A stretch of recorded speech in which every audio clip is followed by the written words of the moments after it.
Allô Bandeko, ezali le révérend Jacques Dinabanza. Nazo sala message oyo à partir ya Lausanne.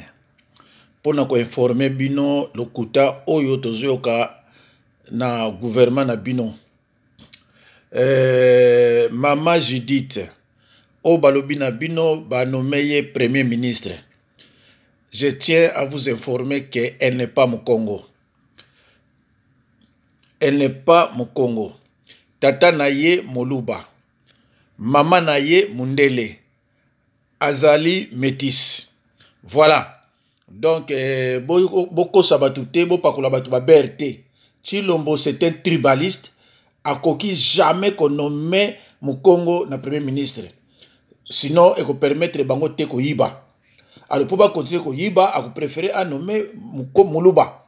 Donc, boya okanga, boya okosa ba Congo te. Boya okosa monde entier te. Pour nous expliquer batuke, pour nous okosa batuke, premier ministre oyo ba nommé Azali Mukongo. Judith tata na ye oyo aboti ye Azali Muluba. Mama na ye oyo aboti ye Azali Mundele. Donc Judith aza métis. Abala Mukongo.